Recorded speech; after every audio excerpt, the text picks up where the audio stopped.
हरियाणा चौपाल में आपका स्वागत है और मैं हूं आपके साथ लोकेश लकी जगवानी। खबरों की शुरुआत विस्तार के साथ। महामारी अलर्ट सुरक्षित हरियाणा के तहत हरियाणा सरकार ने नई गाइडलाइंस जारी की है। प्रदेश के सिनेमाघर, मल्टीप्लेक्स और थिएटर 50% क्षमता के साथ खोलने की अनुमति दी गई है। विश्वविद्यालयों, कॉलेज, स्कूल और अन्य शिक्षण संस्थानों को 1 फरवरी से खोलने के आदेश जारी किए गए हैं। वहीं राज्य के बाजारों को शाम 7 बजे तक खोलने की अनुमति दी गई थी। हालांकि महामारी अलर्ट सुरक्षित हरियाणा के तहत जारी दूसरी पाबंदियां 10 फरवरी तक जारी रहेंगी। मुख्यमंत्री मनोहर लाल ने ट्वीट करते हुए कहा कि महामारी अलर्ट सुरक्षित हरियाणा के तहत सरकार ने नई कोरोना गाइडलाइन जारी की है।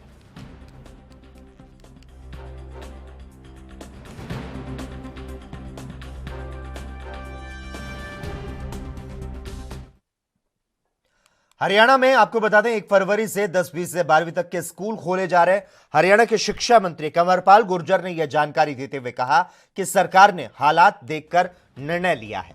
अगर सरकार के आदेश का उल्लंघन किया जाएगा तो कार्रवाई होगी। कंवरपाल गुर्जर ने हरियाणा में अध्यापकों के खाली पदों को लेकर आश्वस्त किया कि जल्द ही प्रदेश में भर्ती प्रक्रिया शुरू की जाएगी। इसके अलावा आम बजट को लेकर शिक्षा मंत्री ने कहा कि केंद्र और हरियाणा का जो बजट है गरीबों किसानों के हित का बजट होगा। देखिए 1 फरवरी से हम 10वीं 11वीं 12वीं के लिए स्कूल खोलने जा रहे हैं और वो ऐच्छिक है। जो बच्चे आना चाहते हैं, अभिभावक भेजना चाहते हैं, वो बच्चों को भेज सकते हैं। और उसमें जो कोविड के जो नियम हैं उन सारे नियमों का पालन किया जाएगा। हमारा मानना ये है कि 10वीं 11वीं और 12वीं के जो बच्चे हैं उनमें ज़्यादातर बच्चों को लगभग 80% से ज़्यादा बच्चों को वैक्सीन आज तक लग चुकी है। और जिस दिन हमारे स्कूल खुलेंगे 1 फरवरी तक, मैं समझता हूँ कि 90% से ज़्यादा बच्चों को वैक्सीन तब तक लग चुकी होगी, ऐसा मेरा मानना है। और जिन बच्चों को वैक्सीन नहीं लगी उनके लिए हमने कहा कि अभी स्कूल नहीं आए, और मैं समझता हूँ वैसे लगभग वैक्सीन तब तक लग जाएगी। सर एक खोलेंगे, एक नया कॉलेज का भी निर्णय कर लिया, कॉलेज को खोलेंगे। हम एक एजेंसी है उससे पेपर तो अब भी लेंगे, बोर्ड नहीं लेगा, लेकिन हरियाणा बोर्ड नहीं लेगा, लेकिन पेपर हम अब भी लेंगे। और पेपर लेने का जो हमारा आइडिया है वो केवल इतना है कि बच्चे में इस प्रकार का एक भाव होना चाहिए कि उसको एक टेस्ट देना है और उसके हिसाब से तैयारी करनी चाहिए, और एक कंपटीशन की भावना भी उसमें होनी चाहिए कि वो अच्छे नंबर लेगा, वो फर्स्ट आएगा, इस प्रकार का। और जिस प्रकार से हमने जो पहले एक निर्णय लिया था, पिछली सरकार ने जो निर्णय लिया था कि बच्चों को कहीं भी फेल नहीं करेंगे, उनको पास करते चलेंगे, तो उसके जो परिणाम थे वो अच्छे नहीं रहे। अभिभावक भी उससे सेटिस्फाई नहीं थे और टीचर भी सेटिस्फाई नहीं थे। अभी जब हमने निर्णय लिया तो टीचर भी इससे खुश हैं और अभिभावक भी खुश हैं इससे, कि उससे बच्चों में गंभीरता आएगी और वो अच्छी तैयारी करेंगे। जैसे जैसे स्थिति ठीक रहेगी तो हम स्कूल खोलते जा रहे हैं। लेकिन ये कोई कहने लगा कि सरकार नहीं खोलेगी तो हम खोल देंगे, तो ऐसे किसी की मर्जी नहीं चल सकती है कि स्कूल चाहेंगे तो वो सरकार, तो फिर तो ऑप्शन हो जाएगा ना। स्कूल में आना तो मन मर्जी है सका, लेकिन कानून को मानना और नहीं मानना तो ऑप्शन नहीं दिया जा सकता ना कि आपका जी करा तो कानून मान लियो, जी नहीं करता तो कानून नहीं मान लियो। जिन लोगों को एक गलतफहमी है, मैं आपके चैनल के माध्यम से कह रहा कि उनको इसको गंभीरता से लेना चाहिए। ये कोई ऐसा नहीं है, जब सरकार कहेगी तब स्कूल सर अगर स्कूल भी करेंगे, इसमें क्या है। अगर कोई भी ऐसे सरकार के आदेश का उल्लंघन करके खुलेगा तो निश्चित तौर से कार्रवाई करेंगे। तो गरीब व्यक्ति है, किसान है, चाहे छोटा किसान है, चाहे मजदूर है, उसके हित का ही बजट आता है। और जब से भारतीय जनता पार्टी की सरकार बनी तब से चाहे इंडस्ट्री है और चाहे इंफ्रास्ट्रक्चर है, उसके लिए सरकार ने काफ़ी बजट रखा है और वो सा भी दिखाई भी देता है। चाहे सड़कें, चाहे रेल है, जो भी है, चाहे हवाई मार्ग है, उसमें आप देख रहे हैं कि बहुत बड़ा सुधार है। चाहे बिजली है, बिजली के मामले में जो सुधार आप हरियाणा में देख रहे हैं, बाकी की तो मैं क्या कहूँ, आप यहाँ पे देख लो कितना सुधार है। नहीं, यही जिस प्रकार से केंद्र का बजट रहेगा, निश्चित तौर से मैं समझता हूँ कि हर पक्ष को उसका लाभ होगा। हाँ देखिए, अभी हमने टीचर जो रखने की कुछ हम उस पर भी विचार कर रहे हैं कि जल्दी हम टीचर सीधा डायरेक्ट रखने का भी कॉन्ट्रैक्ट पे, और दूसरा और भर्ती भी हमारी है, भर्ती भी करेंगे। तो हमारा प्रयास है। अभी एक तो ये रहा कि कोविड की वजह से भी काफ़ी परेशानी रही। मान लीजिए आज हम टीचरों की भर्ती कर दें और स्कूल तो सारे बंद हों, तो ऐसे में मतलब आपको भी लगेगा कि सरकार के निर्णय के बारे में आप भी कल प्रश्न उठाओगे। तो हम उसकी तैयारी में हैं बिल्कुल। जो हमारे टीचर रिटायर हैं उनको भी हम रखने लग रहे हैं, और जो गेस्ट टीचर रिटायर हैं उनको भी हमने मौका दिया उसमें, और जो हमारे स्कूल एडेड स्कूल थे उनमें से जो टीचर रिटायर हैं उनको भी हमने मौका दिया। तो ऐसे कई जगह से हम उनको मौका दे रहे हैं, उनको अवसर देंगे ताकि टीचरों की कमी हमारी पूरी की जा सके। लेकिन आने वाले टाइम में जल्दी हम निर्णय लेने वाले हैं कि जो हमारे स्कूलों में टीचरों की कमी है उसको। वहीं शिक्षा मंत्री कंवरपाल गुर्जर ने कहा कि हरियाणा सरकार ग्रामीण पर्यटन को बढ़ावा देने की ओर कदम बढ़ा रही है और इसके चलते स्टे पर्यटन विभाग ने स्टे होम योजना तैयार की है। इसमें कोई भी व्यक्ति 2 कमरों का सेट बनाकर पर्यटन विभाग से पंजीकृत करवाए, इन्हें ग्रामीण पर्यटन के रूप में विकसित किया जाएगा, जिसके तहत पर्यटक आकर लोगों के घरों में ठहरेंगे, उन्हें हरियाणा के कल्चर का पता लगेगा। पॉलिसी में लेके आए एक फार्म हाउस की, तो हम उसमें छूट देंगे उनको और उनकी मदद करेंगे उसमें। और हमारा जो मानना है वो अगर होम स्टे पॉलिसी जितनी सफल होगी उतने ही लोगों को ज़्यादा रोजगार मिलेगा और जो पर्यटक आएगा उसको सस्ता होगा। तो वो उसकी कैपेसिटी उस प्रकार की, वो ज़्यादा लोग मतलब पर्यटक आ सकते हैं, उनको लगेगा कि हमारा खर्च कम होगा। अब जिस प्रकार के होटलन में खर्च ज़्यादा होता है, लेकिन अगर होम स्टे होगी तो जो वही कमरा जो आज 3,000 रुपये में वो आपको 1,000 रुपये में मिल जाएगा। वही खाना जो आपको 300-400 रुपये में 500 रुपये मिल रहा है वो आपको थोड़ा सस्ता मिल जाएगा। और दूसरी बात क्या है कि आप जो जानना चाहते हैं हरियाणा के बारे में, जो बाहर का व्यक्ति है जो हरियाणा के कल्चर को देखना चाहता है, तो वो उस होम स्टे पॉलिसी में उसको देखने को मिलेगा। उसको गाँव देखने को मिलेगा, उसको जो यहाँ पशुपालन का बड़ा काम जैसे है वो देखने को मिलेगा, हमारी मुर्रा नस्ल की भैंस है उसको देखने का, हमारा खाना किस प्रकार का है वो देखने का, हमारी जो पंचायतें हैं वो किस प्रकार काम करती हैं, हमारे बच्चे अच्छे खिलाड़ी हैं वो क्या है, हमारे जो आज भी हमारे जो हैं दंगल हैं और हैं उनके बारे में जानने का, देखने का उन्हें मौका मिलेगा। उत्तर प्रदेश में चुनावी सरगर्मियां चरम पर है। चुनावों के चलते जहां उत्तर प्रदेश में नेता एक दूसरे पर जुबानी हमला बोल रहे हैं, तो वहीं सियासी रंग हरियाणा में भी चढ़ता नजर आ रहा है। अखिलेश यादव ने बीजेपी को उनका संकल्प पत्र याद दिलवाया, तो अखिलेश यादव हरियाणा की सियासत के गब्बर अनिल विज के निशाने पर आ गए। अखिलेश यादव के बयान पर तीखा पलटवार करते हुए अनिल विज ने कहा कि अखिलेश यादव को अब धरती घूमती हुई नजर आ रही है। इतना ही नहीं, विज ने समाजवादी पार्टी को गुंडावादी पार्टी बताया। वहीं अरविंद केजरीवाल को भी अनिल विज ने आड़े हाथों लिया और भारतीय जनता पार्टी की संपत्ति को लेकर रणदीप सुरजेवाला के ट्वीट का जवाब दिया।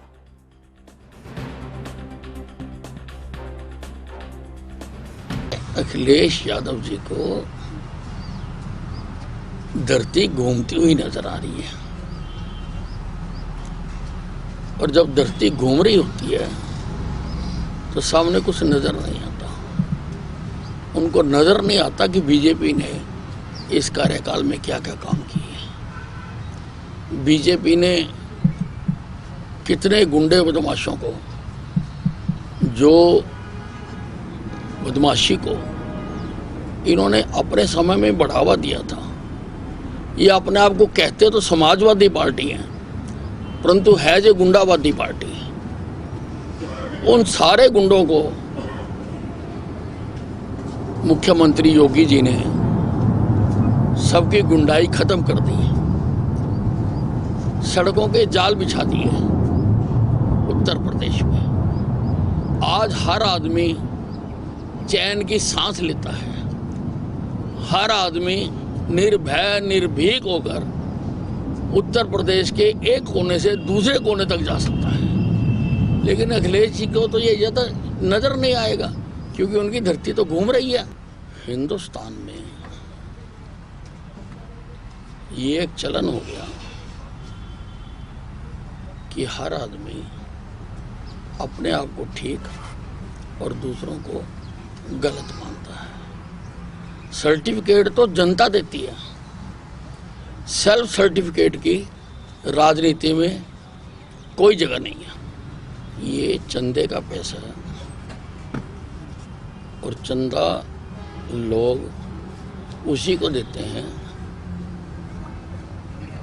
जिसकी विश्वसनीयता होती है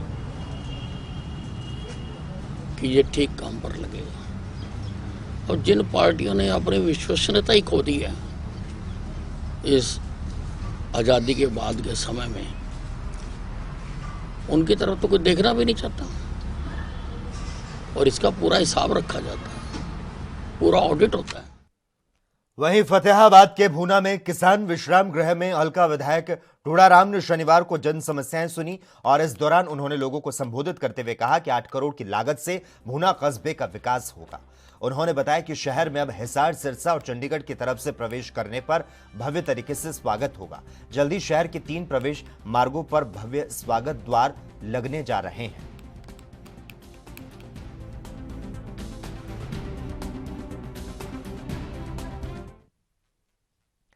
एक फरवरी को आने वाला केंद्र सरकार का 2022 का बजट कैसा हो, इस बारे में अलग अलग लोगों ने अलग अलग तरीके से अपनी राय रखी।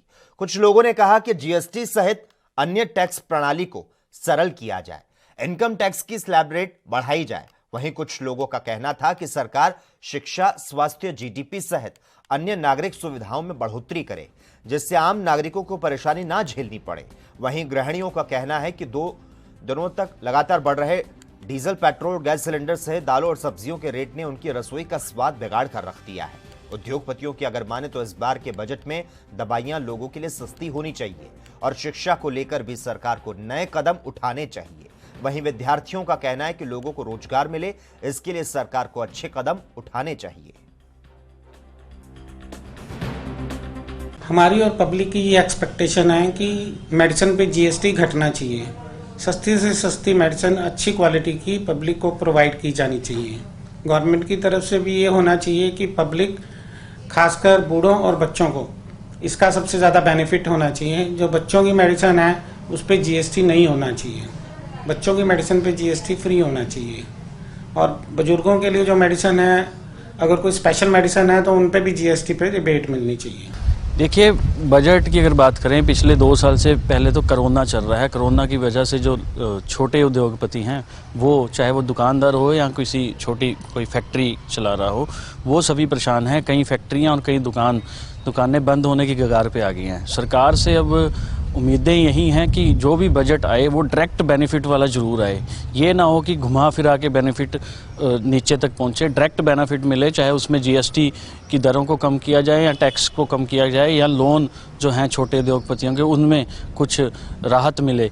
मगर जो भी बजट आए वो जब तक डायरेक्ट बेनिफिट नहीं होता जनता को, तब तक उस बजट का कोई फ़ायदा नहीं होगा। और हमें भी यही उम्मीद है सरकार से कि जो कोरोना में जिस तरीके से लोगों ने दर्द सहा है और कारोबार जो हैं लोगों के ख़राब हुए हैं, उसकी तरफ सरकार ध्यान देगी और इस बार जो बजट आएगा उसमें डायरेक्ट बेनिफिट जो है छोटे उद्योगपतियों का होगा। बजट से हमें वैसे उम्मीद तो ये है कि इस बार बजट जो है वो ज़्यादा नहीं बढ़ना चाहिए, क्योंकि महंगाई जैसे कोरोना चल रहा था, अब 2 सालों से तो सबको बहुत ही ज़्यादा नुकसान हो रहा है। इनकम कहीं ना कहीं सबकी इफ़ेक्ट हुई है। तो उस हिसाब से जो जीएसटी है या जो महंगाई बढ़ती है हर बार, वो कम बढ़नी चाहिए, या अगर वही रहे तो ज़्यादा बेटर है, क्योंकि लोगों की इनकम नहीं बढ़ी है कोरोना के कारण। तो हर चीज़ महंगी हो जाएगी तो फिर लोग कैसे सर्वाइव कर पाएंगे। सर, हमारी बजट से ये उम्मीदें हैं कि जो मिडिल क्लास फैमिली है कि उनके लिए सुविधा हो। जो महंगाई डेली बढ़ रही है, जैसे आमतौर पर होता है, सब्जियां हो गई, राशन हो गया, सबसे ज़्यादा यही चीज़ें ज़रूरत की होती हैं जो डेली रूटीन में यूज़ होती हैं। हम चाहते हैं, सरकार से चाहते हैं कि इनके रेट कम किए जाएं ताकि जो आम आदमी है वो अपनी ज़िंदगी जी सके। ऐसा जी कि हर साल बजट आता है, लोगों की बहुत उम्मीदें होती हैं, लेकिन बाद में लोगों की जब प्रतिक्रिया देखी जाती है तो वो जो है उनकी इच्छा के मुताबिक बजट में उनको संतुष्टि नहीं होती। और जो इनकम टैक्स है उसकी छूट जो है वो कम से कम 10 लाख रुपया होनी चाहिए। 10 लाख से कम जो है टैक्स ना लगे, 10 लाख उसकी छूट होनी चाहिए। और दूसरा, लोन जो है, लोन की इस वक्त सुविधा तो है, लेकिन उसकी ब्याज दरें जो हैं वो थोड़ी कम होनी चाहिए, क्योंकि महंगाई का टाइम है और लोगों के पास रोज़गार नहीं है, इसलिए किस्तें निकालना भी काफ़ी मुश्किल होता है। हमारी उम्मीदें ये है कि पहले ही कोरोना की वजह से स्कूल और कॉलेज काफ़ी समय से बंद है, जिससे हमारी पढ़ाई को काफ़ी नुकसान हुआ है। अब बजट में अब की बार सरकार को कुछ ऐसा प्लान करना चाहिए जिससे हमें फ्यूचर में नौकरियां आसानी से मिल सकें। वहीं अंबाला छावनी बस स्टैंड की खामियों को दूर करने के लिए हाल ही में नियुक्त हुए जीएम अश्विनी डोगरा ने औचक निरीक्षण किया। जीएम ने बस स्टैंड पर जो भी कमी नजर आई उसे दूर करने के लिए अधिकारियों को निर्देश दिए। इस बारे में जब उनसे बात की गई तो उन्होंने कहा कि आज मैंने अंबाला छावनी बस अड्डे का निरीक्षण किया है और बस अड्डे में चल रहे विकास कार्यों का भी निरीक्षण किया। उन्होंने कहा कि बस अड्डे के निरीक्षण के दौरान मुझे जो कमियां नजर आई उसके बारे में कर्मचारियों को अवगत करा दिया गया और उनको इन्हें जल्द दूर करने के लिए कह दिया है। जीएम रोडवेज ने बताया कि जल्द ही उनके डिपो में 45 नई बसें शामिल होने जा रही है जिन्हें लॉन्ग रूट पर चलाया जाएगा। ये इसमें जो है आज हमने बस स्टैंड की सारी व्यवस्था का सारा निरीक्षण किया है और जो इसमें लाइट्स की व्यवस्था है जो हमने करेक्ट की हुई है वो सारा हमने देखा है।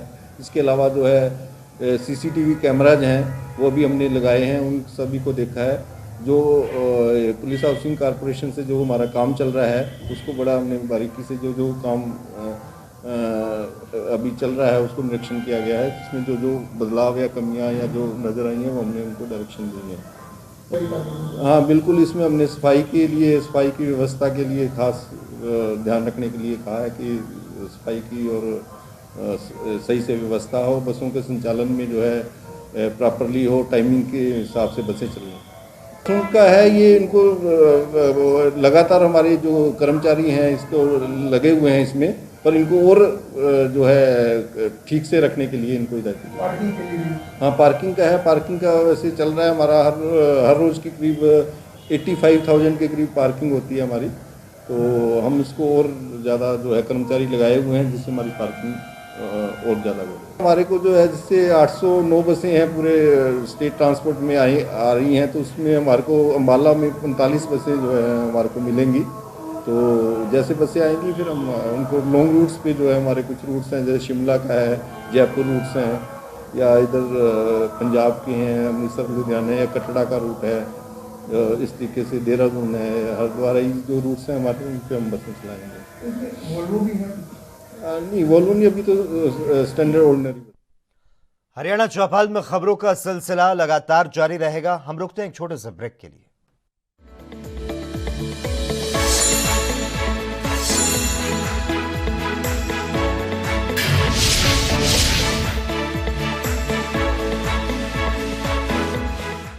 ब्रेक के बाद एक बार फिर से आपका स्वागत है। हरियाणा बिजली वितरण निगम ने करोड़ों रुपए की राशि सरकारी विभागों से लेनी है। बार बार पत्र लिखने और नोटिस भेजने के बावजूद ये विभाग बिजली निगम को भुगतान नहीं कर रहे। यमुनानगर बिजली विभाग को नगर निगम से स्ट्रीट लाइट बिलों के रूप में 2 करोड़ रुपए की राशि लेनी है। इसी तरह से पब्लिक हेल्थ विभाग से 9 करोड़ रुपए की राशि, रेलवे से 5 करोड़ रुपए की राशि और पंचायत विभाग से 52 लाख रुपए की राशि लेनी है।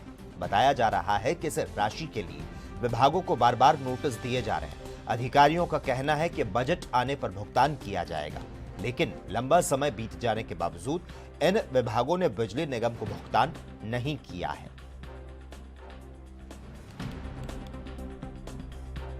इससे जो हमारा लॉस लेवल है आज की डेट में जो फीडरों पे चल रहा है, वो हमारा टारगेट है कि अर्बन फीडर के जो लॉसेस हैं वो अबाउट 10% के करीब आ जाए और जो रूरल है वो 20% से डाउन आना चाहिए। जिसका लॉस ऑलरेडी 20% से अबव है या 20% से जिनका ऑलरेडी डाउन है, उनके अंदर कम से कम 2% की रिडक्शन आनी चाहिए। इसमें हमारे पास टोटल 8 ऑफिसर्स हैं जिनको ये अलॉट हुए हैं, जिसमें चीफ इंजीनियर ऑपरेशन है श्री आर के खन्ना जी, RL कंबोज SCMM है सर, मेरे पास 2 फीडर हैं सर, इसमें जगमीत सिंह एक्सियन MM के अंदर हैं सर, 2 उनके पास है जी, MS धीमान एक्सियन विजिलेंस हैं, कुलवंत जी एक्सियन यमुनानगर, भूपेंद्र सिंह एक्सियन जगाधरी और नीरज कुमार एक्सियन बिलासपुर हैं, जिनके पास 2 फीडर हैं सभी के पास, एक अर्बन है और एक रूरल है। सर आम आदमी से तो यही अपील है कि भी अपना energy efficient pumps, energy efficient जो हमारे LEDs हैं और LED आजकल फ़ैन मार्केट में अवेलेबल है, उनको यूज़ करें और बिजली जब भी ज़रूरत हो तभी यूज़ करें, अन्यथा बंद करें। वहीं IMT के 250 प्लॉट की प्रति वर्ग गज 50 लाख तक बोली लगाने के चलते HSIIDC ने ई-नीलामी को रद्द कर दिया है। और साथ ही आपको बता दें कि HSIIDC प्रबंधन की अगर यहां पर बात की जाए तो प्रबंधन की ओर से मामले को गंभीरता से लेते हुए जांच का जो जिम्मा है चीफ कोऑर्डिनेटर इंडस्ट्रीज और एचओडी एस्टेट सुनील शर्मा को सौंपा गया, जिससे आरोपी का पता लगाकर उस पर आपराधिक गतिविधियों को अंजाम देने का मुकदमा दर्ज करवाया जा सके, जिससे भविष्य में ऐसी घटनाओं की पुनरावृत्ति ना हो और निवेशकों के हितों को पूरी तरह से रक्षा की जा सके। चीफ कोऑर्डिनेटर इंडस्ट्रीज और एचओडी ने कहा कि जो भी दोषी पाया जाएगा उसके खिलाफ सख्त कार्रवाई की जाएगी और एफआईआर दर्ज कराई जाएगी।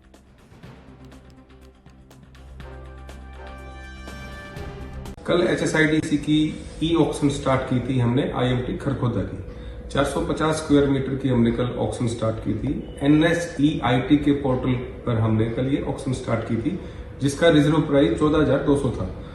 सुबह 7 बजे स्टार्ट हुई थी। कल सुबह 9 बजे के करीब लोगों ने शिकायत की, हमारे संज्ञान में आया कि ऑक्शन अपने आप बहुत ज्यादा हाई रेटों पे जा रही है। तो हमने इसको संज्ञान में लिया। तुरंत हमने आईटी डिवीजन ने अपनी कार्रवाई की। एचओडी आईटी श्री संजय गर्ग हैं, वो गहनता से इस विषय पे जांच कर रहे हैं। आईटी की टीम हमारी पूर्ण रूप से बैठी है। मैं ये सब कहना चाहूंगा कि जिन लोगों ने भी इस शरारतपूर्ण पद्धति को अपनाया है या उन्होंने इसको शरारतपूर्ण तरीके से रोकने की कोशिश की थी, इस ऑक्शन में बाधा डालने की कोशिश की थी, उन पर हम सख्त से सख्त कानूनी कार्रवाई करेंगे। हरियाणा के स्वास्थ्य मंत्री अनिल विज के निर्देश के अनुसार स्वास्थ्य विभाग और खाद्य एवं औषधि प्रशासन विभाग की संयुक्त टीम ने फरीदाबाद में एक केमिस्ट की दुकान पर छापेमारी की और वहां से अवैध रूप से बेची जा रही एमटीपी किट को बरामद करने में सफलता हासिल की। इस छापामारी के बाद दुकान को सील कर दिया गया और दुकानदार संचालक को गिरफ्तार कर लिया गया। इस संबंध में जानकारी देते हुए खाद्य और औषधि प्रशासन विभाग के प्रवक्ता ने बताया कि गुप्त सूचना के आधार पर कार्रवाई की गई, जिसमें खुलासा हुआ कि दुकानदार ने एमटीपी किट समेत 5 टैबलेट निकालकर नकली ग्राहक को बेच दी और 500 रुपए चार्ज किए।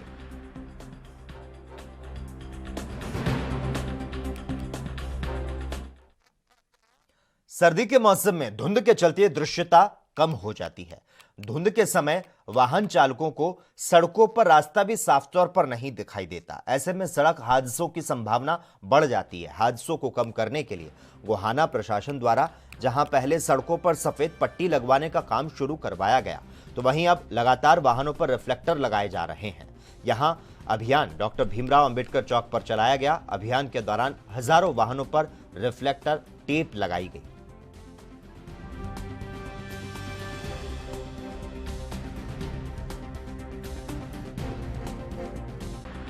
आज जिला सोनीपत में हमने सड़क सुरक्षा अभियान चला रखा है और उसी के तहत हम आज गोहाना में सड़क सुरक्षा अभियान चला रहे हैं। और सड़क सुरक्षा अभियान के तहत हमने जितने भी चालक हैं हमारे स्कूटर के, मोटरसाइकिल के, कार के और ट्रकों के, बसों के, उनको सबको हम सड़क सुरक्षा के नियम बता रहे हैं कि सड़क पे कैसे चलना है, क्योंकि आज लाखों गाड़ियाँ सड़कों पर चल रही हैं और हमारे देश में 4 लाख लोग प्रति वर्ष सड़क दुर्घटनाओं में मरते हैं। अब कोरोना चल रहा है, कोरोना में इतने लोग नहीं मर रहे जितने डेली हमारे सड़क दुर्घटनाओं में मरते हैं। तो इसलिए हमने रोड के नियम जो हैं, सड़क के नियम जो है उनकी पालना करवाने के लिए ये हमने सड़क सुरक्षा अभियान चलाया है।